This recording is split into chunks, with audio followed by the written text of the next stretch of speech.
Desde 2014, Corinthians e Ponte Preta já tinham se enfrentado 8 vezes na Neoquímica Arena. E com 7 derrotas e apenas um empate, a Macaca viajou a São Paulo buscando muito mais do que apenas uma quebra de tabu. Precisando vencer para sair da zona do rebaixamento, a Ponte viu o Corinthians controlar quase todas as ações no começo da partida. A Ponte até que tentou segurar o timão, mas aos 14 minutos, Renato Augusto resolveu dar aquele seu chute clássico. E dessa vez não teve gorvinhas para salvar. 1-0 Corinthians.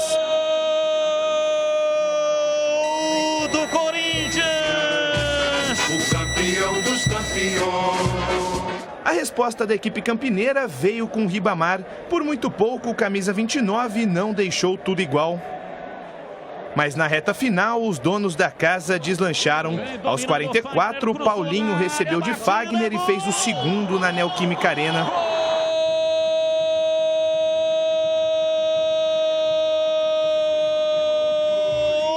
Do Corinthians!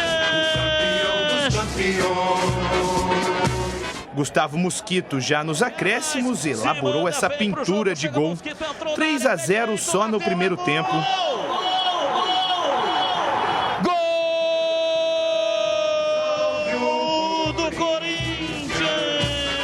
Com a vitória praticamente garantida, o Corinthians teve a chance de fazer o quarto logo no começo do segundo tempo com Gil. Mas o Timão não teve nem tempo de lamentar o gol perdido. Aos 14 minutos, Adson recebeu mais um belo passe de Fagner e abriu a porteira na capital. O gol, que chegou a ser anulado por posição irregular, foi confirmado pelo árbitro de vídeo. De 16 minutos passados. No finalzinho, Kevin acabou sendo expulso após essa forte entrada em William. 1-, 4-0 no placar e rebaixamento no retrovisor. Praticamente não tinha como piorar a situação. Mas teve um jogador que não quis colaborar com o péssimo momento da Macaca. Gustavo Mantuan chutou cruzado e fez o quinto do Corinthians no apagar das luzes. O campeão dos campeões. Goleada em São Paulo e uma das situações mais dramáticas nos últimos tempos da Ponte Preta. Nós temos que pedir desculpa e muitas desculpas ao nosso torcedor, né? Eu vejo o histórico da Ponte Preta de muita luta, de muita competitividade. Eu não gostei do nível de competitividade que nós tivemos em campo, não é isso? Então foi um jogo que nós temos que pedir desculpa à torcida da Ponte Preta e temos que fazer com que toda essa semana nós sejamos fortes, capazes e sempre contando com o torcedor do nosso lado. Eu acho que é um momento que todos feridos, a torcida mais ainda, mas a Ponte necessita do seu torcedor. Esses jogadores necessitam, num momento como esse, naturalmente para decidir, do apoio.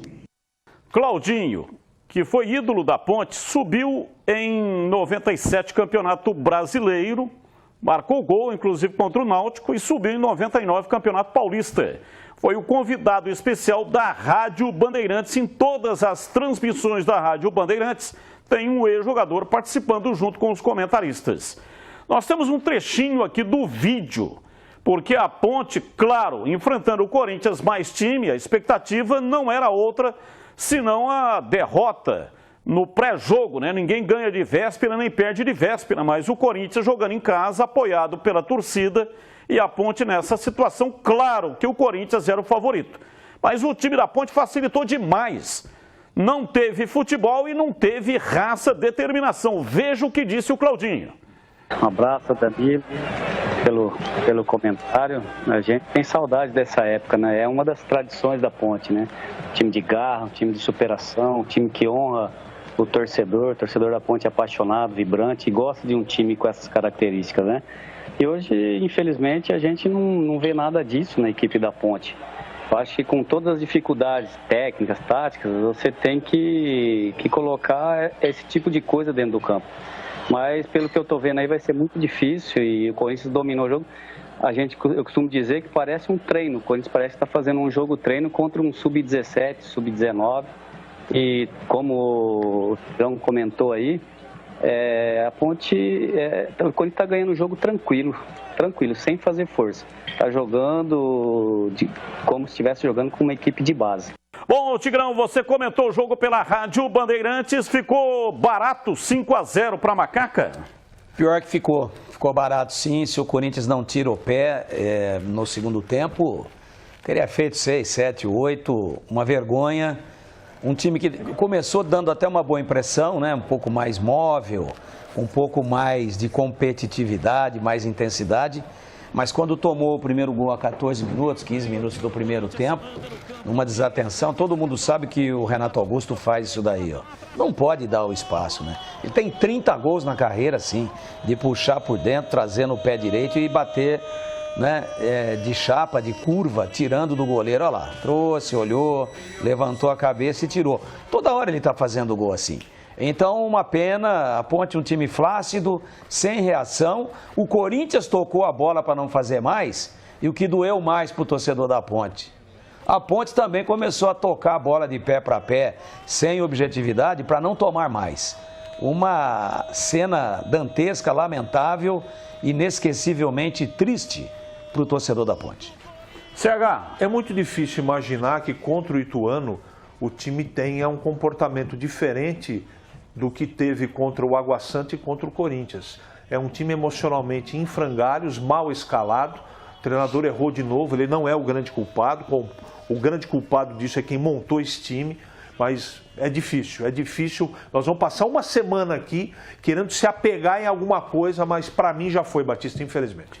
E para você, Júlio Nascimento, falando aí do jogo, já projetando a partida contra o Ituano, domingo, 4 da tarde, majestoso. Pois é, Batista, uma situação extremamente delicada para a Ponte, né? A matemática para a Ponte é muito difícil. Inclusive tem um jogo na quarta-feira entre Ferroviária e Santos, que eu desenho aqui um empate como melhor resultado para a Ponte. Os dois times iriam para 11 pontos, ficariam com 2 vitórias. Aí a Ponte Preta, nesse cenário, precisaria vencer o Ituano, que é uma tarefa muito difícil, né? Nós vimos a vitória do Ituano contra o Bragantino. O Mazzola, que não estará presente no Majestoso porque está suspenso, tem feito um grande trabalho desde o ano passado. É um time que está brigando por classificação. Então é um cenário muito difícil para a Ponte. Mas imaginando que Ferroviária e Santos empatem, a Ponte joga por uma vitória no domingo e precisa que um destes adversários perca os seus jogos. A Ferroviária joga contra o Mirassol, o Santos joga contra o Água Santa. É realmente uma matemática muito difícil e todo esse cenário só se desenhou pela campanha muito ruim que a Ponte fez durante todo o campeonato, né, Batistão? E aproveito aqui, viu, CB? Mandar, inclusive, um abraço para você. Hoje é aniversário do Monga. Grande Monga, ex-atacante da Macaca, está nos prestigiando, assistindo o programa. E é aniversário dele hoje, então, aqui o nosso abraço para o Monga de feliz aniversário, né, CB? É isso aí, grande Monga. Grande abraço para você, saúde e felicidade, porque o ser humano nasceu para ser feliz. Aí! Se o Monga tivesse em campo...